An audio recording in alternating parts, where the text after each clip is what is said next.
यानंतर अध्ययनरूपी संस्कार घेतल्यावर स्पर्धेच्या युगात यशस्वी सुरुवात करण्यासाठी नेहमीच अन्यायाला प्रतिकार करण्याचं बळ काही ठराविक लोकांमध्येच असतं.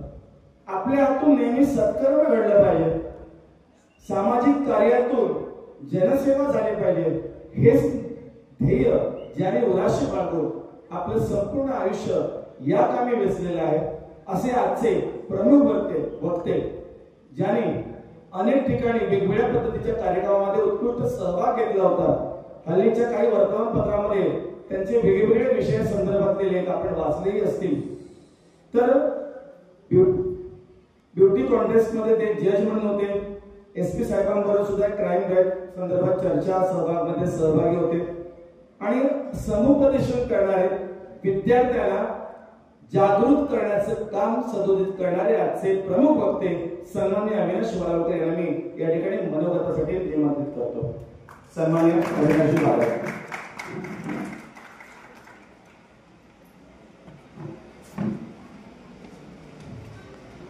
धन्यवाद सर. मित्रांनो नमस्कार.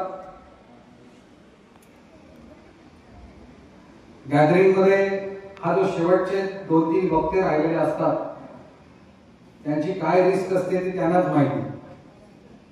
कारण समोरच्यांचे चेहरे एकमेकाला बसणाऱ्याला दिसत नाहीत पण आम्हाला दिसतात.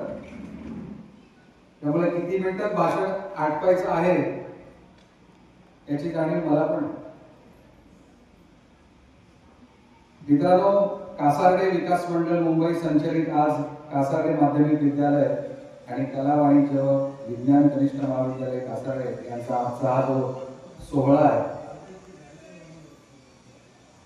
विशेषतः गॅदरिंग म्हटल्यानंतर गावामधले सगळेच चार्ज असतात. कारण प्रत्येकाची मुलं, कोणाची नातवंड शाळेत असतात.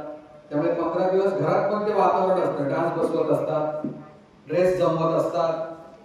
त्यामुळे गावामध्ये हे पूर्ण गावाचा हा सोहळा असतो. जरी शाळेचा कार्यक्रम असला तरी तो संपूर्ण परिसराचा सोहळा असतो.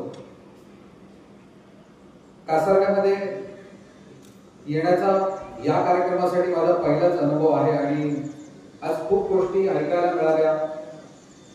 सावंत साहेबांचा आताचा स्पीच ऐकल्यानंतर मला एखादं साहित्यिक बोलत असल्याची जाणीव झाली. जुन्या सगळे ओळखीचे लोक पण अनायासे इथे मिळाले. नाहीतर अदरवाईज कासाड्यामध्ये येऊन जाऊन 2-4 लोकांकडे कधीतरी यायचो. माझा एक मित्र आहे बाप्पा माजरेकर म्हणून, त्याचे फार्म हाऊस आहे, तिथे कधीतरी आलो तर. नाहीतर 2 मित्र आहेत आपले पोकळे, त्यांच्या पंपावर गप्पा मारत बसतो. तर त्यांचे पातळे कुटुंबीय यांच्याशी संबंधित. पण शाळेमध्ये येण्याचा पहिला अनुभव. आणि आपल्या प्रत्येकाला असा अनुभव असेल की एखाद्या ठिकाणी गेलं तर वाईब्स असतात. वाईब्स कधी त्या पॉझिटिव्ह असतात, कधी त्या निगेटिव्ह असतात. म्हणजे एखाद्या ठिकाणी गेलं तर कधी एकदा इथून निघतो असं होतं. घड्याळात बघतो आपण, चला जाऊया. आणि एखाद्या ठिकाणी गेल्यानंतर आपण रमतो, घड्याळाकडे आपलं लक्ष नसतं. आज मी गाडी लावल्यापासून ते अगदी संस्थेच्या ऑफिसमध्ये गेल्यानंतर ज्या एक सकारात्मक लहरी या क्षणापर्यंत फील करतोय, आनंद घेतोय या कार्यक्रमाचा. त्यामुळे आजचा दिवस हा माझ्यासाठी संस्मरणीय निश्चितपणे आहे. आजच्या या कार्यक्रमाचे अध्यक्ष तथा कासार्डे विकास मंडळ मुंबईचे अध्यक्ष सन्माननीय मनोजजी शेलार सर, तसंच या संस्थेचे सरचिटणीस सन्माननीय रविदास नकाशे साहेब, संस्थेचे कार्याध्यक्ष माननीय संजय पाताडे साहेब, तसेच उपस्थित असलेले सर्व मान्यवर, संस्थेचे संचालक, पदाधिकारी, प्रशालेच्या मुख्याध्यापिका सौ दिसुरे मॅडम, पर्यवेक्षक श्री राणे सर, शाळेचा मुख्यमंत्री शुभम नारकर, आजच्या कार्यक्रमाचे प्रमुख अतिथी ज्यांचे सुंदर असे विचार आता ऐकायला मिळाले ते संदीप राणे सर, ज्यांचं नाव आपण कित्येक वर्ष ऍग्रिकल्चर, हॉर्टिकल्चर मध्ये खूप सन्मानाने ऐकतो. आणि सर्व सन्माननीय ज्यांचे सत्कार झाले, आपण उपस्थित असलेले सर्व मान्यवर, विद्यार्थी बंधू भगिनींनो, शिक्षक शिक्षकेतर कर्मचारी पत्रकार सगळ्या मी काही फॉर्मॅलिटी करत नाही. आपल्या सर्वांना वंदन करतो आणि प्रमुख वक्ता म्हणून बोलवल्यामुळे काही वेळ बोलायची माझ्यावर जबाबदारी आहे.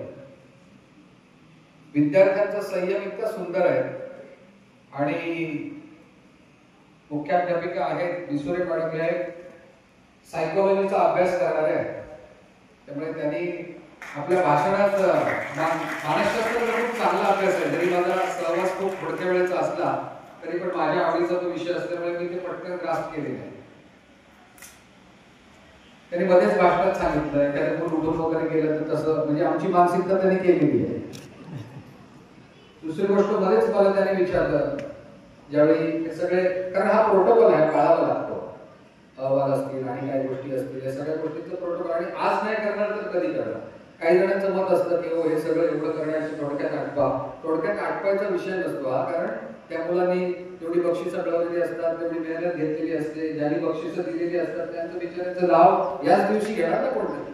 त्यामुळे हे सुद्धा विषय तितक्याच महत्वाचे असतात. पण तरी त्या मला विचारत होतं, सगळीकडे तुम्ही जाता तिकडे असंच थोडासा असतं ना अनुभव, थोडासा उशीर होतो वगैरे, परत ते मानसिकता सांभाळतात. असे मानसशास्त्राचा सुंदर अभ्यास असणारे त्यांच्या प्रास्ताविकातून त्यांचं भाषेवर असलेलं प्रभुत्व फार बरं वाटलं. फार दुर्भेट झालेली आहेत त्या सगळ्या गोष्टी सद्यस्थितीमध्ये. आल्यापासूनच सगळं पॉझिटिव्ह. मी नेहमी सांगतो की फोटोग्राफर असतात ना, ते तुम्हाला हसायला सांगतात, प्लीज स्माइल, चीज बीज काय काय चालू असतात प्रकार. पण इथे मी फोटोग्राफर बघितलं ते स्वतःच एवढे हसतायत की त्यावर तो माणूस हसतो. सगळ्यांची गरज, सगळं पॉझिटिव्ह. नियोजन अप्रतिम. मग सावंत साहेबांनी तर सांगितले आमचं लक्ष नव्हतं, त्यांची निरीक्षण शक्ती आणखी कीन आहे. आता आम्ही सगळे बसलो होतो पण मंडप त्यांनीच बघितला. म्हणजे प्रत्येकाच्या नजरेतले हे एक वैशिष्ट्य असतं निश्चितपणे, कारण त्यांनी जसं सांगितलं बघणं आणि दृष्टी, दिव्य दृष्टी, दिसणं, तसं ऐकणं, ह्या सगळ्या गोष्टी या निमित्तानं समजल्या.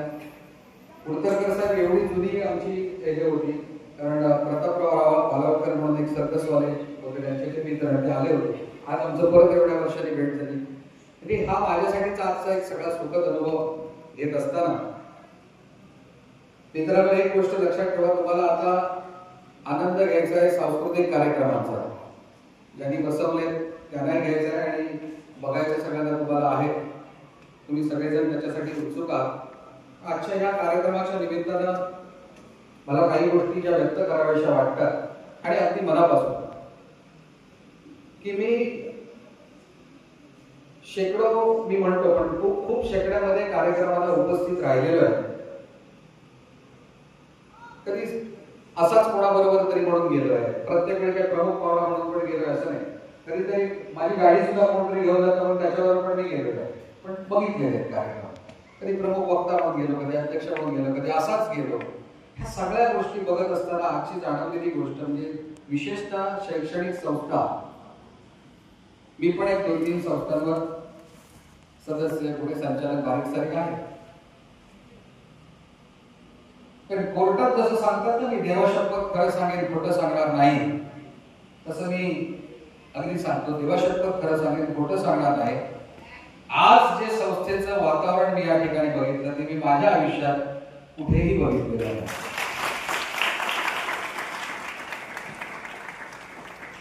कारण गव्हर्नमेंटच्या ह्या लिमिटेशन्स असताना एखादी संस्था चालवणं किंवा एखादं विना अनुदानित किंवा औषध अनुदानित शाळा चालवणं, सगळ्यांना सांभाळून, ही तारेवरची कसरत असते.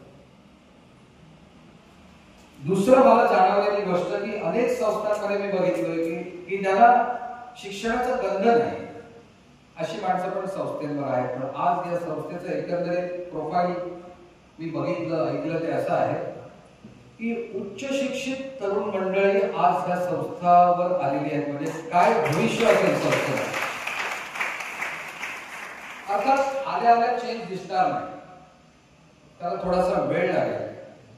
पण निश्चितपणे एक जसा डायमंड मटेरियल आपण म्हणतो त्याला हळूहळू पैलू पडत जातात, आणि मग तो डायमंड कधीतरी प्रकाशात येतो.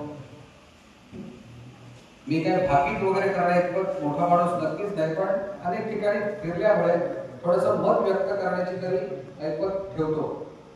येत्या काळामध्ये अग्रगण्य संस्थेमध्ये अगदी जिल्ह्यातल्या टॉप 10 म्हणण्याच्या टॉप 5 मध्ये ही संस्था यायला काहीच अर्थ नाही.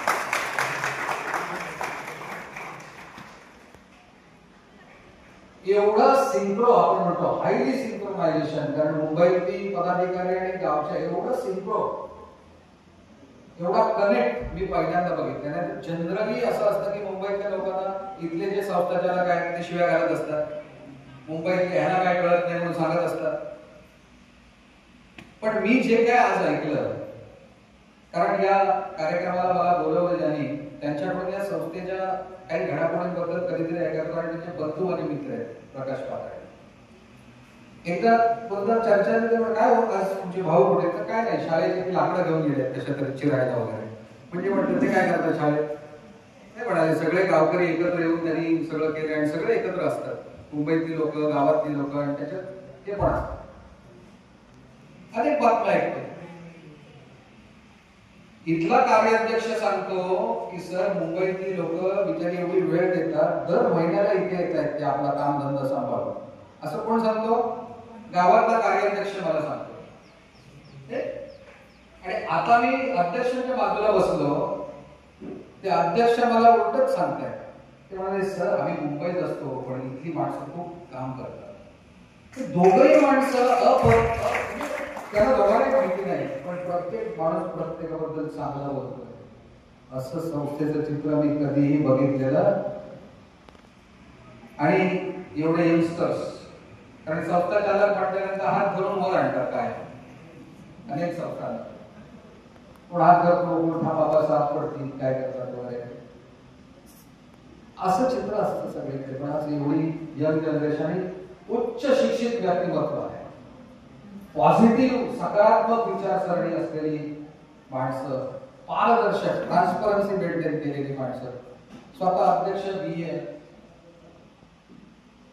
सरचिटणीस. मी हे पण कदाचित माझा अनुभव कमी असेल, पण मी हे पहिल्यांदा ऐकलं की संस्थेवर जाणारी माणसं संस्थेतून काय मिळेल हे बघतात. पण आज मी असं ऐकलं की सरचिटणीस नकाशे स्वतःचेच 5 लाख संस्थेला देतात. वेगळा प्रवास आज पाहता आला, अनुभवता आला. सहज मी अध्यक्षाला विचारलं सर मग खजिनदार कोण आहे, तर ते म्हणाले आहे ते. त्यांनी सांगितलं ते पण M.Com म्हणजे ऑडिट जे करू शकतो माणूस असाच खजिनदार आहे. म्हणजे प्रत्येक निवड ही अचूकपणे निवड केलेली ही मंडळी आज या ठिकाणी आहेत संस्थेत. मी सुयश चिंतितो आणि तुम्ही भाग्यवान आहात. म्हणजे ही मुलं तर आहेतच, पण पुढे येणारी मुलं खूप भाग्यवान असतील. एवढ्या सोयी सुविधा या शाळेमध्ये 100% ही मंडळी करतात.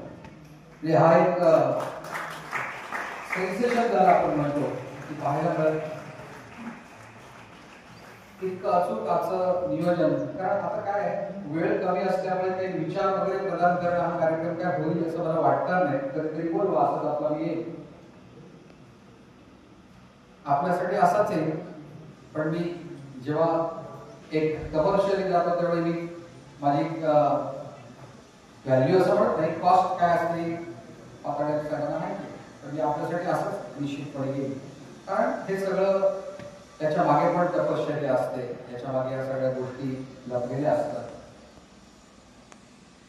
आल्यानंतर पहिल्यांदा जे स्वागत झालं, ज्या पद्धतीने प्रत्येक माणूस हास्य वदनाने बोलतोय, ऐकतोय. सगळी गावातली मंडळी आहेत, प्रतिनिधी आहेत, लोकप्रतिनिधी आहेत, माजी शिक्षक आहेत, माजी शिक्षकेतर कर्मचारी आहेत, सगळ्यांचा सन्मान होतोय, पालक आहेत. म्हणजे असं पहिल्यांदा हे चित्र मी इतकं सकारात्मकरित्या या ठिकाणी पाहिलं. बऱ्याच वेळा मी निवेदकाला पण घाबरतो, कारण माझे सूत्रसंचालन करणारी व्यक्ती असते. एकदा मला बोलवलं एका ठिकाणी, आदल्या दिवशीच फोन आला, त्या पोलीस अधिकाऱ्यांना तरी अध्यक्ष म्हणून बोलवलं. तर त्यांना काहीतरी जायचं आलं, कारण ते जनरली कोल्हापूर सांगलीवाली मंडळी असतात. तर ते होय होय करतात आणि नंतर त्यांना जायचं असतं गावाला. त्यांनी सांगितलं विसरलो मी बरं का. मग ते म्हणाले सर आता काय, तुम्हाला माणूस देतो की, माझं नाव दिलं त्यांना. मला रात्रीचा फोन आला, ते म्हणाले आमच्या साहेबांनी तुम्हाला जरा उद्या यायला सांगितलं. काय हो, नाही तुम्ही अध्यक्ष आहात. म्हटलं उद्या असं कोण निमंत्रण देतात? नाही जरा बघा बघा सर साहेब बोलले. बरं वाटलं बाबा येतो. दुसऱ्या दिवशी मी गेलो. त्याच्यानंतर मी अध्यक्ष म्हणून बसलो त्या कार्यक्रमात. अध्यक्ष काय प्रमुख पाहुणे काहीतरी होतं. निवेदक जो होता सूत्रधार त्याने सगळी तयारी त्या पोलीस अधिकाऱ्याची केली होती. काय गडबडीत विचार होते काय माहिती नाही. त्याने सरळ वाचायला सुरुवात केली. अमुक अमुक अमुक अमुक अमुक अमुक ते सगळं त्या पोलीस अधिकाऱ्याची माहिती पूर्ण. दुसऱ्याने पटकन जाऊन सांगितलं हो ती नाही दुसरे त्यामध्ये माहिती आहे ना तयार केलं ना ते पण माहिती आहे मला. त्याला ते फुकट घालवायचं नव्हतं. हे सगळं सांगितल्यानंतर ते काय म्हणाले ते येऊ शकले नाहीत म्हणून यांना बोलवले. माझी पण माहिती होती थोडक्यात पण त्यांच्या 20% होती. आणि अचानक कोण येणार मग यांच्याशी संपर्क आणि हे हो म्हणाले म्हणजे ते माझा कमीपणा करत होते का म्हणे वाच हो म्हणाले. आणि मग आज हे उपस्थित आहेत. आपण जोरदार टाळा वाजवून यांचं अरे ते म्हणाले छान छान छान छान. पण इथे आल्यानंतर मात्र त्या राहुल सरांचं सूत्रसंचालन ऐकलं त्या बात आहे ग्रेट. अचूक सूत्रसंचालन.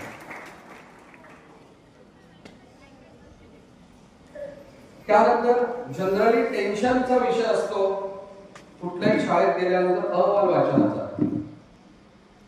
पण सगळी माहिती एवढी अचूकरित्या आणि एवढ्या कमी वेळेमध्ये ज्या माणसाने सांगितले ते राणे सर यांचं सुद्धा जबरदस्त. राणे सरांचं नाव आम्ही ऐकलं होतं कारण जिल्ह्यातले काही विज्ञान शिक्षक जे आहेत उपक्रमशील त्याच्यामध्ये त्यांचं नाव असतं विज्ञान प्रदर्शन टिकलेलं आहे. मेघदूत जो वाचला त्याच्यामध्ये आज उघडल्या मला आज देवळात जातात दर शनिवार मी शनी आणि पार्वतीच्या एकत्रित मंदिरात जातो. संध्याकाळी जाईल पण सकाळी सगळे देवांचं दर्शन मेघदूत मध्ये आहे.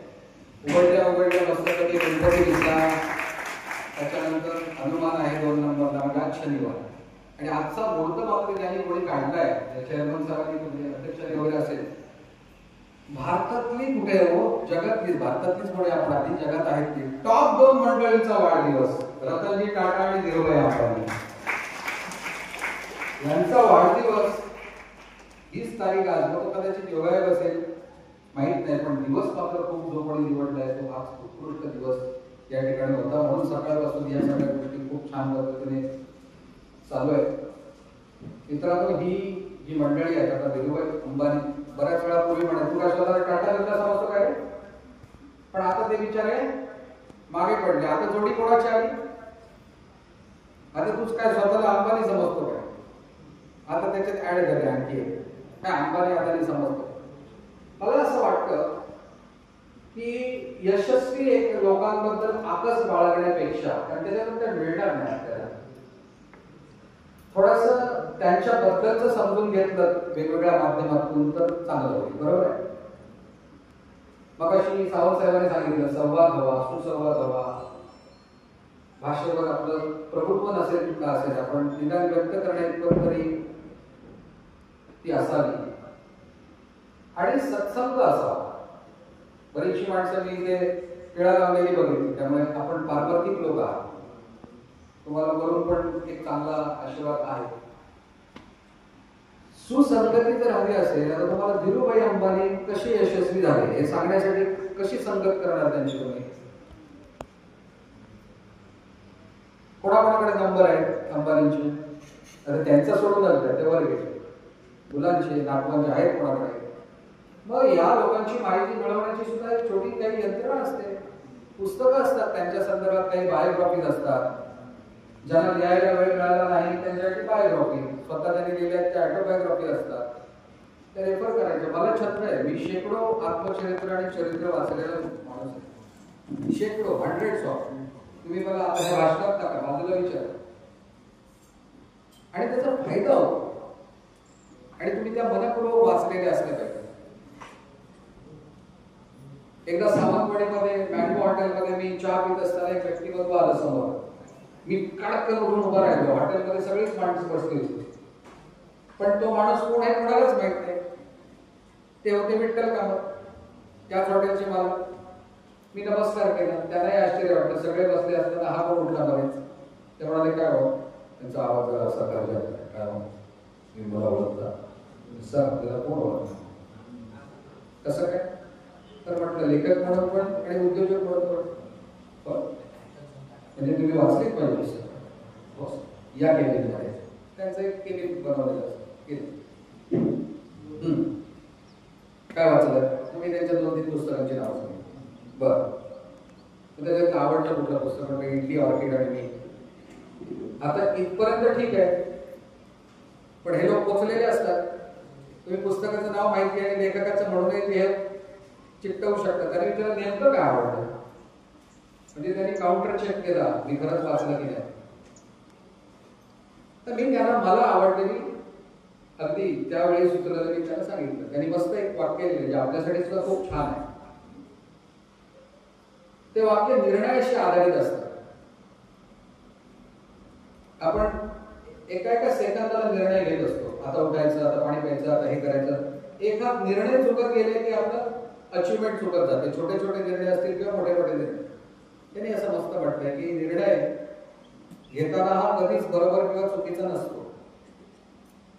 चुकीचा असला तर कोण घेईल का तो? ज्यावेळी माणूस निर्णय एखादा घेतो त्यावेळी तो फक्त काय असतो? निर्णयच असतो. त्या स्वतःला सिद्ध करायचा आपल्या कर्तृत्वातून की मी घेतलेला निर्णय योग्य होता का अयोग्य. त्याच्यात त्यांनी असं मस्त लिहिलंय की 97% लोक इथेच गंमत करतात, ते चाकोरीतच राहतात. पण 3% लोक मात्र बऱ्याच वेळा चौकट मोडतात आणि स्वप्न वेडे आणि ध्येय वेडे होऊन प्रवास सुरू करतात. त्यांच्या या वागण्याला 97% लोक हसतात, त्यांची चेष्टा करतात, काय करतात, पण ते त्यांच्या चेष्टेकडे लक्ष देत नाहीत, कारण ते स्वप्न वेडे आणि ध्येय वेडे असतात. कालांतराने हे 3% लोक इतिहास घडवतात आणि तोच घडवलेला इतिहास अत्यंत उत्साहाने 97% लोक वाचतात. हे ऐकल्याबरोबर विठ्ठल कामतांनी ताबडतोब एक छोटंसं आपला ड्रॉवर उघडलं आणि त्याच्यावर एक तांब्याचं छोटं भांडं होतं ज्याच्यावर ऑर्किड असं एम्बॉस केलेलं होतं आणि त्याच्यामध्ये 2 बिया होत्या. त्या दिल्या. एक इडली, ऑर्किड आणि मी नावाचं पुस्तक काढलं, त्याच्यावर लिहिलं. मला नाव विचारलं, मी सांगितलं माझं नाव. ते लिहिलं. प्रिय अविनाश माझं नाव लिहिलं. विठ्ठल कामत कडून सप्रेंट स्वतःची सही आणि मला दिली आणि मला म्हणाले एक काम करायचं. म्हणाले आपण एक गप्पा मारूया. आज मला वेळ नाही, माझं हॉटेल आहे ऑर्किड म्हणून मुंबईला, कारण विठ्ठल कामतांचे हॉटेल शेकड्यात आहेत भारतात आणि परदेशात. बरोबर आहे ना? कामत हॉटेल. तर म्हटलं साहेब तुमच्या हॉटेलवर बऱ्याच वेळा मी राहिलोय. काय बोलतोस? हो, एअरपोर्टच्या बाहेरच आहे. आता तू आल्यानंतर हा माझा नंबर घे. नंबर घेतला. बॅनर्जी नावाचा माझा GM आहे, त्याला सांगायचं आणि मी कॉम्प्लिमेंटरी तुझ्यासाठी एक रूम एक दिवस ठेवणार आहे. माझा एक इको फ्रेंडली रूम आहे, सूट रूम. नंतर मी नेटवरून त्याची किंमत बघितली तर ती 30-40 हजार रुपये 12 तासाची त्याची. मी गेलोही नाही, त्यांचा तो गैरफायदा घेतलाही नाही. मला फक्त भावना सांगायची आहे, कारण तुम्ही जे करता त्याचा इफेक्ट प्रत्येक ठिकाणी या ना त्या मार्गाने येत असतो. मगाशी सरांनी उल्लेख जो केला होता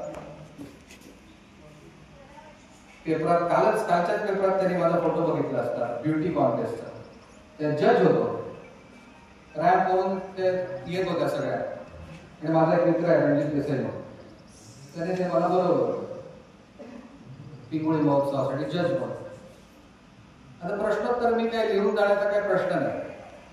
त्यांचा बायोडाटा होता ते बघून मी विचारायचो काय. इतकी गमतीशीर विषय होते. मी विचारलं साधा प्रश्न, भारताचे संरक्षण मंत्री कोण? ह्याचा एवढा साधा प्रश्न कोण विचारू शकतो का? तुम्हाला सगळ्यांना ते माहितीच आहे. सांगता आलं नाही. भारताचे उपराष्ट्रपती कोण सांगता आलं नाही. तुम्ही अजिबात चिंता करू नका. तुम्हाला कोणाला माहिती आहे तरी हात वर करा असं मी कधीही विचारणार.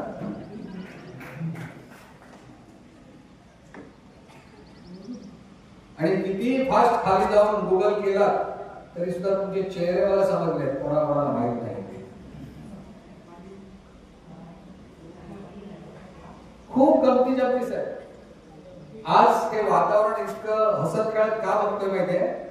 मगाशी शेलार साहेब म्हणाले की सर आम्ही मुक्त स्वातंत्र्य दिलेलं आहे सगळ्यांना, शिस्त पाळा, आपलं काम छान करा, आमचा कुठलाही इंटरफिअरन्स तुम्हाला असणार नाही, उलट मदतच आम्ही करणार.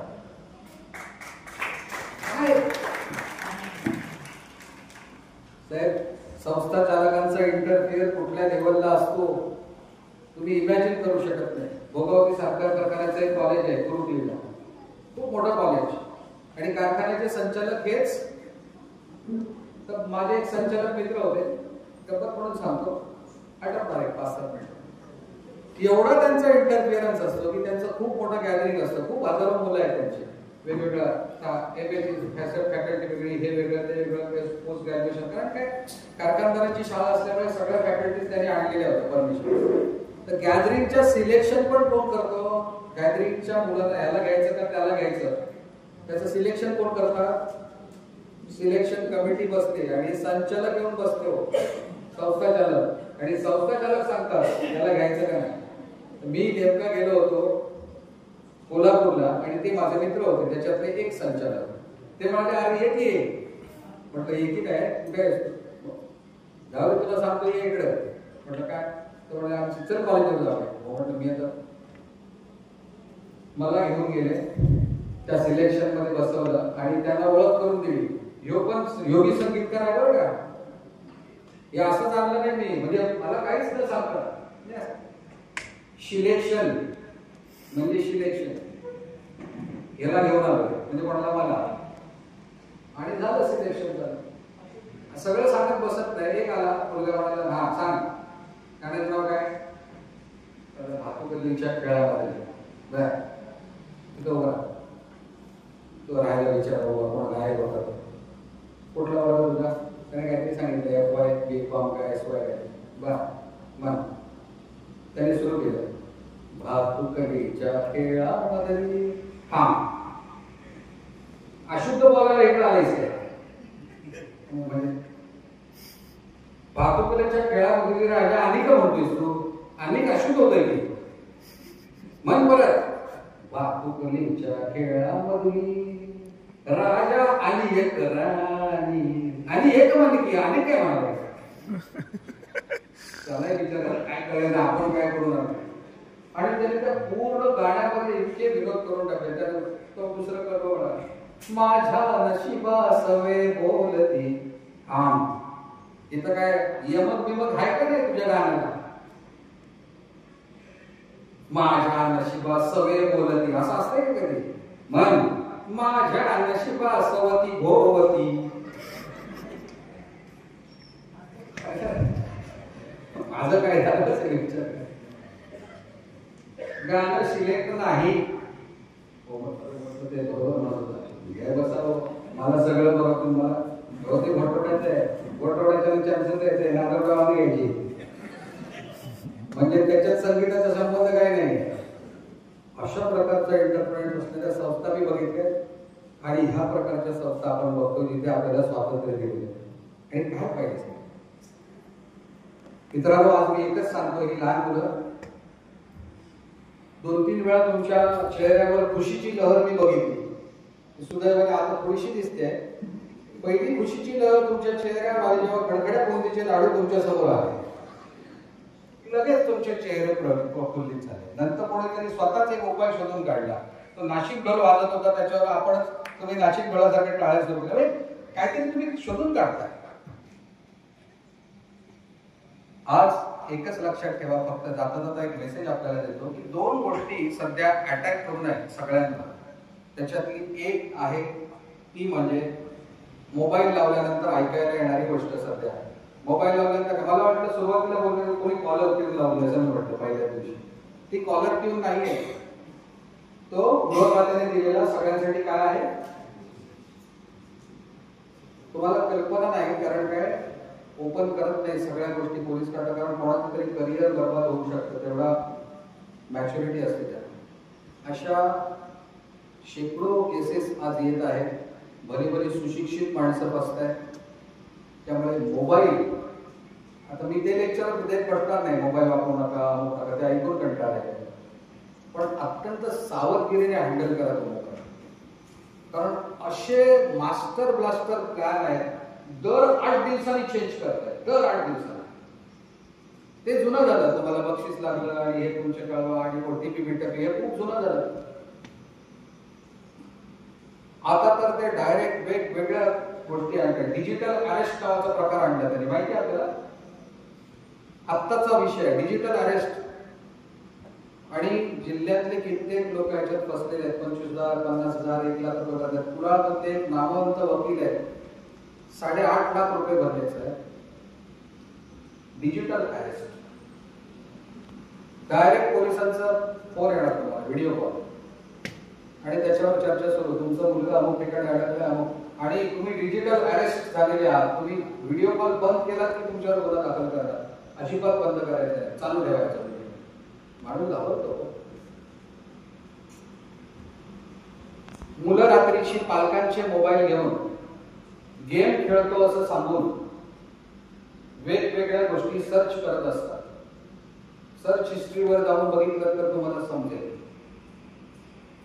अल्गोरिदम असा आहे, अल्गोरिदम ही एक एआय ची टर्म आहे, आर्टिफिशियल इंटेलिजन्सची टर्म आहे.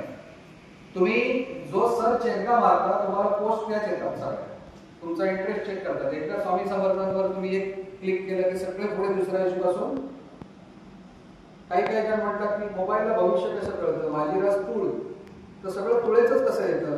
That is called algorithm. बाजूच्याला तुळेच येत नाही, त्यांना कुंभच येतं, कारण त्याने कधीतरी कुंभच बघितलेलं असतं, याला माहिती याचे तास कुंभ आहे. हे सगळं एआय करतो. तुम्ही काय विचार करताय त्या विचारावर पण कंट्रोल आज एआयचा आहे, हे विसरू नका. त्यामुळे त्या रिलेटेड तुम्हाला कॉल्स येत राहतात, व्हिडिओ कॉल रात्री येतात. माणूस बेसावत असतो, रात्री 11 नंतर तो रिलॅक्स मोडमध्ये असतो, पटकन व्हिडिओ कॉल घेतो. त्या सेकंदाला जर तुम्ही 1 मिनिटाच्या पेक्षा जास्त ते जे काय असेल ते बघितलं असेल, कधी कधी दिवस गोष्टीच असतात त्याच्यात लाईव्ह, तुमचा चेहरा मॉर्फ करतात इमिजिएट. स्क्रीनचं रेकॉर्डिंग चालू असतं तुमच्या, ते झाल्यानंतर तुम्हाला ताबडतोब तो व्हिडिओ पाठवतात आणि सांगतात इमिजिएट जीपे करा 25,000 रुपये, तर हा डिलीट करा, नाही तर उद्या व्हायरल करा. कुठलाही माणूस ज्याला लाज आहे तो असेल नसेल ते विकून पैसे भरतो, अशी सारी परिस्थिती आहे. त्यामुळे अत्यंत काळजीपूर्वकरित्या मोबाईलचा वापर आपण या बाबतीत करावा. वेस्ट ऑफ टाइम करू नका, कारण वेळ चांगला देऊन करण्यासारख्या खूप गोष्टी तुमच्यासाठी आहेत. मुलांसाठी वेगळ्या आहेत, मोठ्यांसाठी वेगळ्या आहेत. पण मोबाईलवर जो वेस्ट ऑफ टाइम आपण करतो तो कधीतरी एकच दिवस तुम्ही तुमचं सेल्फ इव्हॅल्युएशन करायचं, स्वयंमूल्यमापन करायचं, आणि आज मी मोबाईलवर किती वेळ घालवला एका डायरीत लिहायचं. सकाळी उठल्यानंतर पहिल्यांदा आपण काय चाचपडतात लोक, आणि रात्री झोपताना तसंच ठेवतात. उठल्यानंतर पहिला त्याच्यावर हात मारतात. इथून आपली सुरुवात होते. जेवताना मोबाईल, चालताना मोबाईल. ऍडिक्शन आहे. मुक्तांगण नावाची संस्था आहे पुण्याला, रजिस्टर्ड ऍडिक्शन झालंय स्क्रीन. आता कुठलाही बघताना बंडलबाजी करू शकत नाही, कारण सगळं नॉलेज तुमच्या फिंगर टिप्सवर असतं. You can immediate reconfirm it. जी व्यसनमुक्तीसाठी काम करते मुक्तांगण पुण्यातली, तिला आता मोबाईलचं ऍडिक्शन रजिस्टर्ड झालंय. हे तुम्ही विचार करा, काय व्यसन म्हणून रजिस्ट्रेशन झालं त्याचं. आणि दुसरी गोष्ट म्हणजे मुलांसाठी अंमली पदार्थ. रील्सवर आपण बघतो कोणतरी मस्त, आणि त्या चर्चेमुळे ना मुलांना हे मोठी मुलं आहेत ना, ही चर्चा करतात तुमच्यावर. आणि तुमचे सगळ्यात मोठे आदर्श कोण असतात? मोठे तुमच्यापेक्षा जरा पुढे वरचे कॉलेजातले मुलं असतात ते सांगा, मस्त काल गेलो आंबोली, काय रे जबरदस्त, गेल्या गेल्या आणि पहिले मस्त थंड बियर फोडले. हे ऐकतानाच असं वाटतं की मी पण ती फोडली. मग त्या दिवशी तुमच्या मनात पहिला किडा जातो की मस्त वाटायला पाहिजे तर कधीतरी थंड बियर फोडली. इथेच वाट लागली. अशांच्या संपर्क राहू, कारण त्याच्यात कधीच थंड काय नाहीये, ती वाईटच गोष्ट आहे. कधीतरी तो सांगतो हो दमा निघलं, सगळा अंग खोटा होता पण मस्त गेले, डॉक्टर मारले छान, सगळे डॉक्टर घरी गेले. जर सगळ्या आजारांवर एकच क्वार्टर हे औषध असलं असतं, माफ करा माझ्या विरोधात बरेच जण जाणार आहेत त्याची मला कल्पना आहे. या चर्चेवर संघटना मोठी आहे तरी देखील मुलांसाठी कुठलंही व्यसन तुमचं शारीरिक नुकसान पहिलं करतं. पहिलं नुकसान कसं करणार? शारीरिक करेल, दुसरं करेल वेळेच. प्रत्येक व्यसनात वेळ जात असतो आणि तो त्या व्यसनापुरता जात नाही. नंतर तुमची जी मनस्थिती होते ना, त्याच्यात तुम्ही काय करत नाही. 2-3 तासही तसेच असतात ते पण 3 तास बसता ते तास 3 तास हे त्या निमित्तानं बाकी पण मी सांगतोय, सगळ्या मुलांसाठी नाही. तिसरी सामाजिक प्रतिष्ठा राहते. किती तुम्ही मोठे असला तरी पटकन बाहेरचा म्हणाल तो माहिती आहे हा बरोबर, पण तो घेऊ की रे, सामाजिक प्रतिष्ठा राहते. खूप नुकसान आहे त्याच्यात. त्यामुळे याच्यावर सुद्धा आपण कृपया लक्ष द्यावं. भविष्यामध्ये जी माणसं मोठी झाली आहे, विद्यार्थी दशेमध्ये ते खूप संस्कारामध्ये वागलेले आहेत. दुसरा एक न्यूनगंड मनातून काढून टाकला पाहिजे की खूप मोठं व्हायचं असेल तर इंग्लिश मिडियमला जावं लागतं. तुम्ही आता लिस्ट काढा जेवढी मोठी माणसं आहेत आणि त्याच्यातले मला इंग्लिश मिडियमला किती होते आणि मराठी मिडियम जे अगदी गावातल्या शाळेत मराठी शाळेत शिकून किती माणसं मोठी झाली आहेत याची लिस्ट आपण काढा. असं काही नाही आहे. माध्यमावर काय नसतं, संस्कारांवर असतं, शिकवणीवर असतं. दुसरी गोष्ट, काम करायला लाजायचं नाही. आता शाळेत जी मुलं येतात तर ग्रामीण भागात हा विषय नाही, पण त्यांना सांगितलं जरा परस काम करा रे, भाजी लावूया, जरा खडा रे, तर ठराविक जर मागे मागे जातात, काही जण पुढे पुढे येतात. लगेच गेलं पाहिजे. याच्यातून सगळंच होणार आहे. त्याच्यामध्ये तुम्हाला कामाविषयीची एक श्रमप्रतिष्ठा निर्माण होईल. कारण शिक्षणात इतकंच किंबहुना थोडंसं अधिक महत्व या वयामध्ये तुम्ही परस बागकाम आहे, स्वच्छता आहे, शाळेतले वेगवेगळे उपक्रम आहेत. सुदैवाने तुम्हाला आता शेड सारवावा लागत नाही, सगळीकडे लादी झालेली. पण सरस्वती पूजन आणि गॅदरिंगचा कालावधी म्हणजे आजूबाजूच्या गोट्यातून काय घेऊन यायचं, शेड आणायचं. पण तो पण एक उत्साह आणि ते खूप छान गोष्टी आहेत. त्याचे फोटो आता खूप कमी जणांकडे असतील त्यावेळेस, पण सगळे मुलं चहा शेडाने भरलेले असायचे. शिक्षक पण हातात तो त्याला काय आपण झाडूचा नंतर होतो तो खटारा काय कराटा ते त्यावेळेचे जर फोटो बघितले असते तर तसेच आले असते शिक्षकांचे सुद्धा. ते जे वातावरण होतं ते वातावरण पुन्हा आणण्याची गरज आहे. कारण गो बॅक टू बेसिक्स. त्या प्रत्येक गोष्टीमध्ये एक वेगळं लॉजिक होतं, वेगवेगळं सायन्स होतं आणि ती जी एक संमेलनाची भूमिका होती ही फार महत्वाची आहे. त्यामुळे काम करताना लाजायचं नाही. शाळेमध्ये सगळ्या उपक्रमामध्ये भाग घ्यायचा. भले नंबर येऊ दे नाही येऊ दे. आज नंबर आलेली मंडळी आली पुढे, पण नंबर न आलेल्या मंडळींनी लक्षात ठेवायचा, नंबर येण्यासाठी नाही, आपण सहभाग घ्यायचा. आलं का लक्षात? गॅदरिंग आहे, काहीतरी मागे जाऊन का असेल उभं राहायचं. आता सावधान सांगितले सगळे गायब नव्हते. काही जण नुसते सुद्धा तोंड हलवणारे असू शकतील, सांगता येत नाही. तर आपण आरतीत असतात, आरती करतो पहिल्या चतुर्थीला, सगळे असतात 15, त्यांच्या सगळ्यांच्या आरत्या पाठ असतात असं तुमचं मत आहे. बघा ठराविक लेवलला आवाज वाढतो आणि मग कमी होतो. जय देव जोरात आवाज आणि मग असे बरेच असतात. त्यांना पुढचं काय परत ते जय देव असं काय ते पाठ असतं. पण सहभाग असतो ना, त्यामुळे भक्ती त्यांची पण पोचते. त्यामुळे सहभाग असता तर तुम्हाला याच्यामध्ये तुमचं पण उपक्रमात तेवढंच नाव घेतलं जाणार. भले तुम्हाला स्टेजवर नाही कोण बोलवणार, पण तुम्ही पण त्याच्यामध्ये आहात हा कॉन्फिडन्स तुम्हाला येणार हे लक्षात ठेवा. आज या शाळेमध्ये क्रीडा क्षेत्रामध्ये तर एवढी अवॉर्ड बघितली मला विशेष उल्लेख करावा असं वाटतो मार्केटचा. नंतर मी विचारलं जुडो कराटेमध्ये कुठे आहे क्लास, कुठे आहे? तो क्लास नाही सर, इन हाऊस आमच्याकडे क्लास चालतो. म्हणजे क्रीडा शिक्षक हे स्वतः कराटेवाले आहेत. तर कमाल आहे, अभिनंदन. त्याचा फायदा मुलांना होणार का? मला अशी अध्यक्ष म्हणाले की काही मुलं डायरेक्ट पोलिसात भरती झाली त्याच्यामध्ये, ते पण तसेच दिसतात, पीआय सारखे बसतात. म्हणजे पर्सनॅलिटी काय नाही आहे तुमच्याकडे. हेवा करतील इतर संस्था, असे तुमचे मुख्याध्यापक, असे तुमचे क्रीडा शिक्षक, असे तुमचे विज्ञान शिक्षक, असे तुमचे हिंदीचे शिक्षक, सर्व विषयांचे शिक्षक, शिक्षक इतर कर्मचारी आणि संस्थेबद्दल आणखी बोलायचं काही शिल्लक नाही शब्दांच्या पलीकडे. अशा सगळ्या गुरुजनांना माझा प्रणाम. मुद्दाम कधीतरी विद्यार्थ्यांसाठीच फक्त बोलवा, त्यांच्याविषयी आपण कधी बोलू. मला त्यांनी या ठिकाणी निमंत्रित केलं ते कार्याध्यक्ष संभाजी पाताडे सर, कारण त्यांचे बंधू आणि मित्र आहेत प्रकाश पाताडे, आणि त्यामुळे मला इथे आपल्यासोबत आनंद लुटण्याची संधी मिळाली आपल्या सगळ्यांच्या सहवासामध्ये. त्याबद्दल सगळ्यांचे मी आभार व्यक्त करतो. आणि अनावधान माझ्याकडून कोणाचा उल्लेख राहिला असेल तर त्याबद्दल मी क्षमा व्यक्त करून माझं आजचं मनोगत इथेच करतो. धन्यवाद.